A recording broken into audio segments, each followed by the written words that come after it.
जय हिंद, नमस्कार सभी साथियों का एक बार फिर से स्वागत है। तो आज की क्लास में हम 25 मोस्ट इम्पोर्टेंट क्वेश्चन लेकर हाजिर हो चुके हैं। जो साथी हमसे पहले से जुड़े हैं उन सभी को पता है कि हमारे चैनल पर कम समय में ज़्यादा से ज़्यादा क्वेश्चन करवाने की कोशिश की जाती है और सिर्फ वही क्वेश्चन करवाए जाते हैं जो कि 2024 में आपके एग्ज़ाम में पूछे जाएंगे। तो जो साथी चैनल पर पहली बार आया तो चैनल को सब्सक्राइब जरूर कर लेना और बेल आइकन को ऑल पर कर लेना। तो क्लास शुरू करें उससे पहले सभी से एक रिक्वेस्ट है कि सभी साथी वीडियो पर एक प्यारा सा लाइक और क्लास को ज़्यादा से ज़्यादा शेयर जरूर कर देना। तो बिना किसी देरी के शुरू करते हैं आज की क्लास। तो देखिए आज का हमारा फर्स्ट क्वेश्चन, एवरेस्ट शिखर की ऊंचाई है। बहुत इंपॉर्टेंट क्वेश्चन है। बताइए कि एवरेस्ट शिखर की ऊंचाई कितनी है। तो साथियों एवरेस्ट शिखर की ऊंचाई है 8848 मीटर।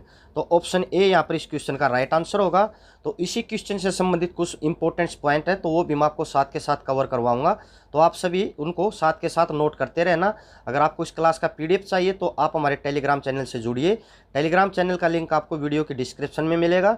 आपको वहाँ पर इस क्लास का पीडीएफ भी दे दिया जाएगा। तो अभी कुछ मेन पॉइंट्स हैं तो इनको भी नोट करते रहना। जो एवरेस्ट शिखर पर जाने वाले पहले भारतीय पुरुष कौन थे। तो एवरेस्ट शिखर पर जाने वाले पहले भारतीय पुरुष थे एमएस कोहली। कौन? एमएस कोहली। और ये एवरेस्ट शिखर पर कब गए थे? 1965 में। और जो पहली भारतीय महिला कौन है जो कि एवरेस्ट शिखर पर गई थी?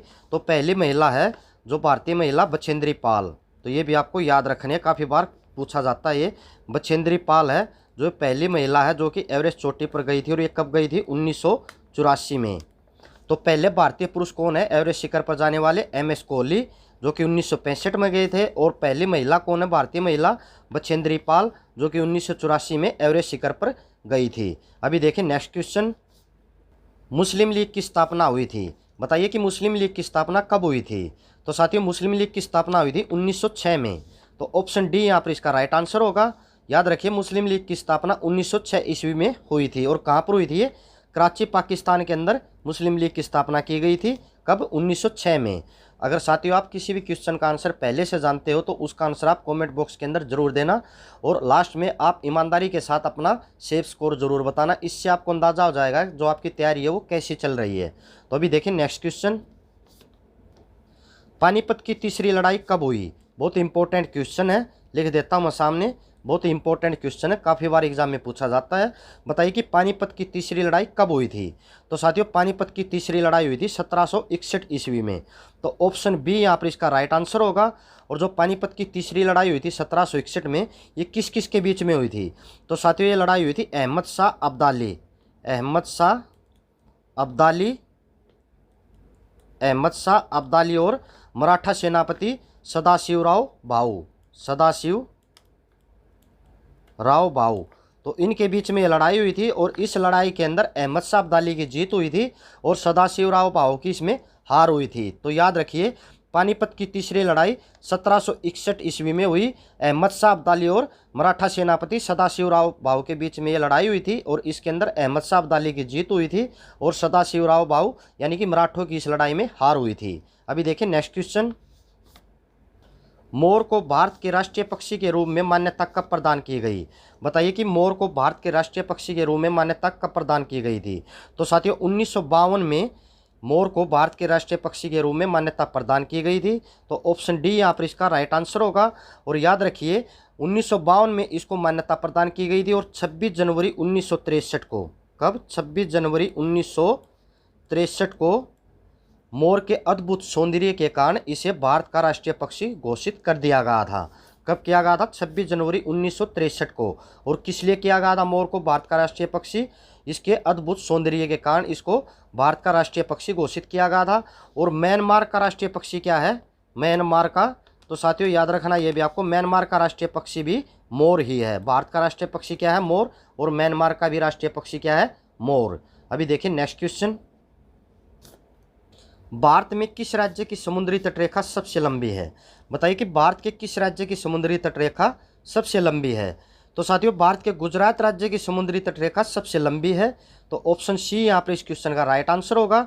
जो गुजरात राज्य की समुद्री तटरेखा है उसकी लंबाई लगभग 1600 किलोमीटर है। कितनी? 1600 किलोमीटर। और गुजरात राज्य के अंदर कुल 42 बंदरगाह हैं। कितनी? 42 बंदरगाह गुजरात राज्य के अंदर, छोटी मोटी सब मिलाकर। और इन 42 बंदरगाहों में जो मेन बंदरगाह है गुजरात की वो है सिर्फ 2 बंदरगाह। कौन कौन सी? कांडला बंदरगाह, कांडला बंदरगाह और दूसरी है मुंद्रा बंदरगाह। मुंद्रा बंदरगाह। जो कांडला बंदरगाह है इसका नाम अभी चेंज कर दिया, तो इसका नाम अभी रख दिया दीनदयाल बंदरगाह। ये भी आपको याद रखना है। जो कांडला बंदरगाह है इसका नाम चेंज कर दिया भी, तो इसका नाम रख दिया भी दीनदयाल बंदरगाह। तो साथियों अगर ये पूछ लिया जाए कि भारत के किस राज्य की समुद्री तटरेखा वो सबसे छोटी है, तो सबसे छोटी पूछ लिया जाए तो वो है गोवा राज्य की। किसकी? गोवा राज्य की समुद्री तटरेखा जो वो सबसे छोटी है। तो सभी पॉइंट्स आपको याद रखना, साथ के साथ नोट करते रहना। तो याद रखिए भारत के गुजरात राज्य की समुद्री तटरेखा सबसे लंबी है। जो इसकी गुजरात राज्य की समुद्री तटरेखा वो लगभग 1600 किलोमीटर लंबी है। और टोटल गुजरात के अंदर 42 बंदरगाह हैं। ये दोनों मेन बंदरगाह है गुजरात की, कांडला और मुंद्रा। जो कांडला बंदरगाह है इसका नाम अभी चेंज कर दिया है, तो इसका नाम रख दिया अभी दीनदयाल बंदरगाह। और अगर आपसे ये पूछ लिया जाए कि भारत के किस राज्य की समुद्री तटरेखा सबसे छोटी है, तो गोवा राज्य की समुद्री तटरेखा जो वो सबसे छोटी है। अभी देखें नेक्स्ट क्वेश्चन। क्षेत्रफल के अनुसार विश्व का सबसे बड़ा द्वीप कौन सा है? बताइए कि क्षेत्रफल के हिसाब से विश्व का सबसे बड़ा द्वीप कौन सा है? तो साथियों क्षेत्रफल के अनुसार विश्व का सबसे बड़ा द्वीप है ग्रीनलैंड। तो ऑप्शन ए यहाँ पर इस क्वेश्चन का राइट आंसर होगा। ग्रीनलैंड द्वीप का क्षेत्रफल कितना है? तो ग्रीनलैंड द्वीप का क्षेत्रफल है 21,30,800 वर्ग किलोमीटर। कितना इसका क्षेत्रफल? 21,30,800 वर्ग किलोमीटर। और ये कहाँ पर स्थित है ग्रीनलैंड द्वीप? तो साथियों ग्रीनलैंड द्वीप स्थित है अटलांटिक और आर्कटिक महासागर के बीच में स्थित है। कहाँ पर स्थित है ग्रीनलैंड द्वीप? अटलांटिक और आर्कटिक महासागर के बीच में स्थित है। और अगर आपसे ये पूछ लिया जाए कि क्षेत्रफल के हिसाब से विश्व का सबसे छोटा द्वीप कौन सा है, तो साथियों विश्व का सबसे छोटा द्वीप है बिशप रॉक द्वीप। क्या नाम उसका? बिशप रॉक द्वीप। ये क्षेत्रफल के हिसाब से सबसे छोटा द्वीप है और सबसे बड़ा द्वीप है ग्रीनलैंड द्वीप। ग्रीनलैंड द्वीप का क्षेत्रफल कितना? 21,30,800 वर्ग किलोमीटर। और अटलांटिक और आर्कटिक महासागर के बीच में ये स्थित है। और विश्व का सबसे छोटा द्वीप है बिशप रॉक द्वीप। इसका क्षेत्रफल कितना है? तो साथियों इसका क्षेत्रफल है कुल 131 किलोमीटर। कितना? 131 किलोमीटर। अभी देखिए नेक्स्ट क्वेश्चन। नुआखाई त्योहार भारत के किस राज्य में मनाया जाता है? बहुत इंपॉर्टेंट क्वेश्चन है। बताइए कि नुआखाई त्योहार है भारत के किस राज्य में मनाया जाता है? तो साथियों नुआखाई त्योहार मनाया जाता है उड़ीसा राज्य में। तो ऑप्शन डी यहाँ पर इस क्वेश्चन का राइट आंसर होगा। जो नुआखाई त्योहार है ये एक कृषि त्योहार है। क्या है? कृषि त्योहार। तो इसको कब मनाया जाता है नुआखाई त्योहार को? तो जब वहाँ पर उड़ीसा के अंदर पश्चिमी उड़ीसा के लोग इस त्यौहार को मनाते हैं। जब वहाँ पर चावल कटता है तो जो नया चावल है वो घर में आता है, तो उसके स्वागत में इस त्यौहार को मनाया जाता है। कब? नया चावल है जो वो घर में आता है, तो उसी की खुशी में नुआखाई त्योहार है जो ये मनाया जाता है। और कहाँ पर मनाया जाता है? उड़ीसा के अंदर। तो अभी देखिए next question. Shakespeare of India के रूप में किसे जाना जाता है? बहुत इंपॉर्टेंट क्वेश्चन है। बताइए कि शेक्सपियर ऑफ इंडिया किसे कहा जाता है या किसे जाना जाता है इसके रूप में? तो साथियों कालिदास को शेक्सपियर ऑफ इंडिया के रूप में जाना जाता है। तो ऑप्शन डी यहाँ पर इस क्वेश्चन का राइट आंसर होगा। याद रखिए शेक्सपियर ऑफ इंडिया के रूप में कालिदास को जाना जाता है। अभी देखिए नेक्स्ट क्वेश्चन। यक्षगान किस राज्य का नृत्य नाट्य है? बताइए कि यक्षगान भारत के किस राज्य का नृत्य नाट्य है? तो साथियों यक्षगान भारत के कर्नाटक राज्य का नृत्य नाट्य है। तो ऑप्शन ए यहाँ पर इस क्वेश्चन का राइट आंसर होगा। जो यक्षगान है तो इसे आट या बैलाट नाम से भी जाना जाता है। याद रखिए जो यक्षगान है इस नृत्य नाट्य को आट या बैलाट नाम से भी इसे जाना जाता है। बहुत इंपॉर्टेंट क्वेश्चन है। याद रखिए यक्षगान कर्नाटक राज्य का नृत्य नाट्य है और इसे आट या बैलाट नाम से भी जाना जाता है। अभी देखिए नेक्स्ट क्वेश्चन। निम्न में से किसने हुमायूं के मकबरे का निर्माण शुरू किया था? बताइए कि हुमायूं के मकबरे का निर्माण है वो किसने शुरू करवाया था? तो साथियों हुमायूं के मकबरे का निर्माण शुरू करवाया था हाजी बेगम ने। तो ऑप्शन ए यहाँ पर इस क्वेश्चन का राइट आंसर होगा। जो हाजी बेगम है ये कौन थी? तो साथियों हाजी बेगम थी हुमायूं की पत्नी, यानी कि उसकी बेगम थी हाजी बेगम। किसकी? हुमायूं की। और जो हुमायूं की मौत हुई थी कब हुई थी? तो साथियों हुमायूं की मौत हुई थी, हुमायूं की मृत्यु हुई थी कब? 1556 ईस्वी में। 1556 ईस्वी में हुमायूं की मृत्यु हुई थी। और इसकी मृत्यु के लगभग 13-14 साल बाद यानी कि 1569 ईस्वी में हाजी बेगम ने हुमायूं के मकबरे का निर्माण कार्य जो वो शुरू करवाया था। और ये हुमायूं का मकबरा कहाँ पर है? ये दिल्ली के अंदर स्थित है। कहाँ पर? दिल्ली के अंदर। याद रखने आपको सभी पॉइंट्स। तो हुमायूं के मकबरे का निर्माण कार्य शुरू करवा था हाजी बेगम ने, और हुमायूं की मृत्यु हुई थी 1556 में, और इसका जो मकबरे का निर्माण कार्य शुरू करवा था उसकी मृत्यु के लगभग 13-14 साल बाद यानी कि 1569 ईस्वी में इसका कार्य शुरू करवा था। और ये हुमायूं का मकबरा कहाँ पर है? दिल्ली के अंदर ये स्थित है। अभी चलते हैं नेक्स्ट क्वेश्चन पर।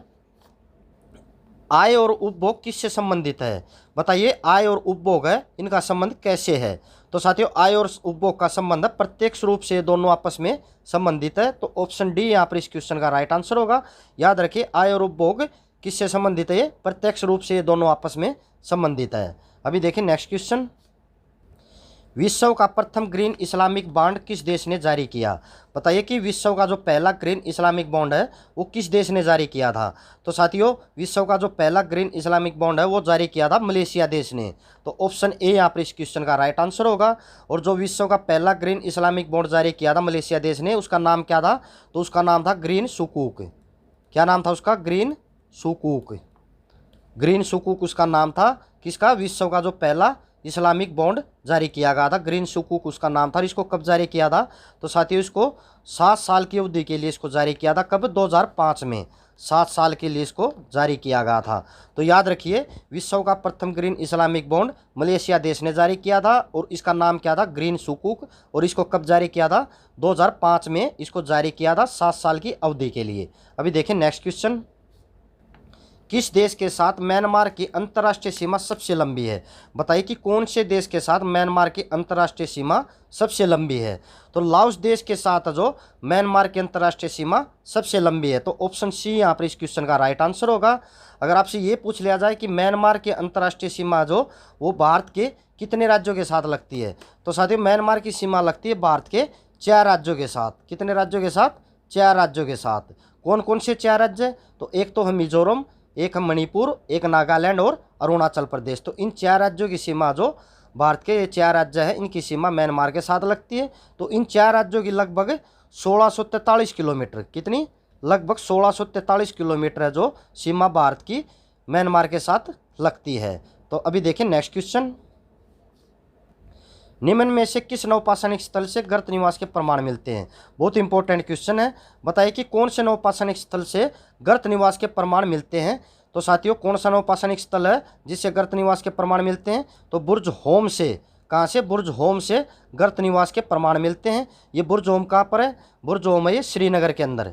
कहाँ पर? श्रीनगर से लगभग 5-6 किलोमीटर वहीं पर है, श्रीनगर के आसपास ही बुर्ज होम। तो वहाँ से गर्त निवास के प्रमाण मिलते हैं। तो याद रखना आपको, बहुत इंपॉर्टेंट क्वेश्चन है। अभी देखिए नेक्स्ट क्वेश्चन। किस मध्यकालीन शासक को जगत गुरु कहा जाता था? बताइए कि किस मध्यकालीन शासक को जगत गुरु के नाम से भी जाना जाता था? तो साथियों, इब्राहिम आदिल शाह को जगत गुरु के नाम से भी जाना जाता था। तो ऑप्शन ए यहाँ पर इस क्वेश्चन का राइट आंसर होगा। याद रखिए, इब्राहिम आदिल शाह को जगत गुरु के नाम से भी जाना जाता था। अभी देखिए नेक्स्ट क्वेश्चन। निम्न में से किस धर्म से अणुव्रत शब्द जुड़ा है? बताइए कि अणुव्रत शब्द जो ये किस धर्म से जुड़ा हुआ है? तो साथियों, अणुव्रत शब्द जो ये जैन धर्म से जुड़ा हुआ। तो ऑप्शन बी यहाँ पर इस क्वेश्चन का राइट आंसर होगा। तो याद रखिए, अणुव्रत शब्द जो ये किससे जुड़ा हुआ है? जैन धर्म से। अभी देखिए नेक्स्ट क्वेश्चन। निम्न में से कौन सा पतन पनामा नहर के उत्तरी सिरे पर स्थित है? बताइए कि कौन सा पतन है जो पनामा नहर के उत्तरी सिरे पर स्थित है? पतन क्या होता है? बंदरगाह को ही बोलते हैं पतन। तो कौन सी बंदरगाह है जो पनामा नहर के उत्तरी सिरे पर स्थित है? तो साथियों, कोलोन। कौन सी बंदरगाह? कोलोन बंदरगाह जो ये पनामा नहर के उत्तरी सिरे पर स्थित है। तो ऑप्शन ए यहाँ पर इस क्वेश्चन का राइट आंसर होगा। याद रखिए, इंपॉर्टेंट क्वेश्चन है। कोलोन बंदरगाह जो या कोलोन पतन है जो ये पनामा नहर के उत्तरी सिरे पर स्थित है। अभी देखें नेक्स्ट क्वेश्चन। बिहू निम्नलिखित में से किसका लोकप्रिय उत्सव है? बताइए कि बिहू त्यौहार जो ये भारत के किस राज्य का एक लोकप्रिय त्यौहार है? तो साथियों, बिहू त्यौहार जो ये असम राज्य का लोकप्रिय त्यौहार है। तो ऑप्शन ए यहाँ पर इस क्वेश्चन का राइट आंसर होगा। याद रखिए, बिहू त्यौहार जो ये असम राज्य में मनाया जाता है और वहाँ का एक लोकप्रिय त्यौहार है। अभी देखिए next question. Vivekananda rock memorial कहाँ स्थित है? बताइए कि विवेकानंद रॉक मेमोरियल है ये कहाँ पर स्थित है? तो साथियों, विवेकानंद रॉक मेमोरियल है तमिलनाडु के अंदर स्थित है। तो ऑप्शन डी यहाँ पर इस क्वेश्चन का राइट आंसर होगा। जो विवेकानंद रॉक मेमोरियल है ये तमिलनाडु के कन्याकुमारी शहर में स्थित है। कहाँ पर? कन्याकुमारी। कन्याकुमारी शहर में स्थित है। और इसको वहाँ पर इसका निर्माण कब करवाया गया था? 1970 में विवेकानंद रॉक मेमोरियल है जो इसका निर्माण करवाया गया था। तो याद रखिए विवेकानंद रॉक मेमोरियल तमिलनाडु के कन्याकुमारी शहर में स्थित है और इसका वहाँ पर निर्माण करवाया गया था 1970 ईस्वी में। अभी देखिए नेक्स्ट क्वेश्चन, प्रथम गोलमेज सम्मेलन कहाँ हुआ था? बहुत इंपॉर्टेंट क्वेश्चन है। बताइए कि प्रथम गोलमेज सम्मेलन है ये कहाँ पर हुआ था? तो साथियों प्रथम गोलमेज सम्मेलन हुआ था लंदन में। तो ऑप्शन बी यहाँ पर इस क्वेश्चन का राइट आंसर होगा। और ये जो पहला गोलमेज सम्मेलन हुआ था ये किसकी अध्यक्षता में हुआ था? ये हुआ था जो ब्रिटिश के प्रधानमंत्री थे रामसे मैकडोनाल्ड इनकी अध्यक्षता में ये प्रथम गोलमेज सम्मेलन हुआ था। कहाँ पर? लंदन में। और कब से कब हुआ था? 12 नवंबर 1930 से 13 जनवरी 1931 तक इसका आयोजन किया गया था।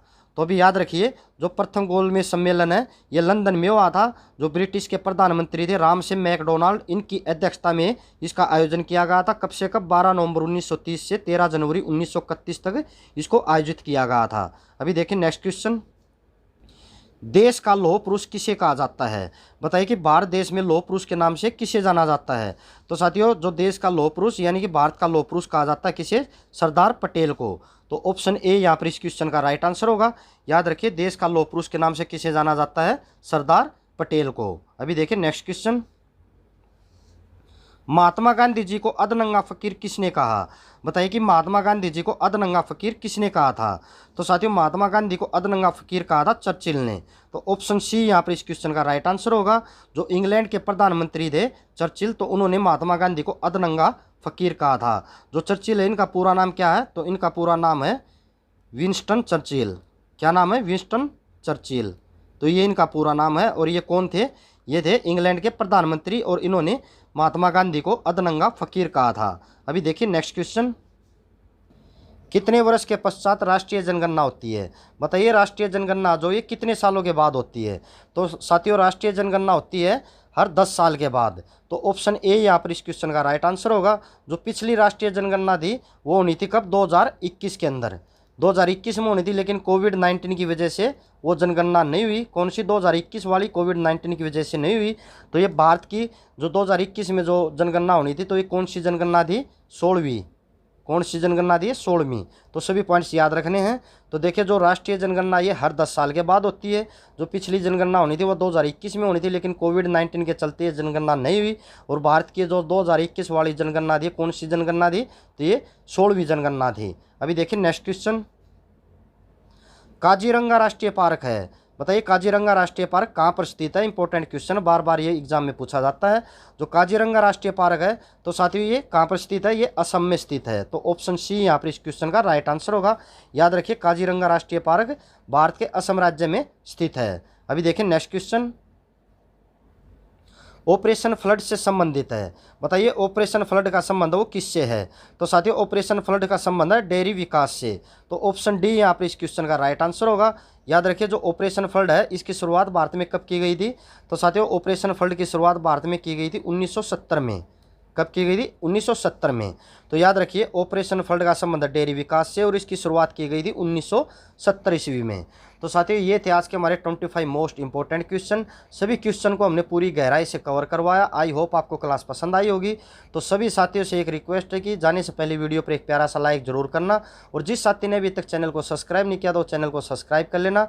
साथियों अगर आप हमें सपोर्ट करोगे तो डेली ऐसे ही महत्वपूर्ण क्वेश्चनों के साथ हम डेली आपसे मिलते रहेंगे। तो कल फिर मिलते हैं इसी समय पर ऐसे ही महत्वपूर्ण क्वेश्चन लेकर। तब तक सभी साथियों को जय हिंद, जय भारत, धन्यवाद।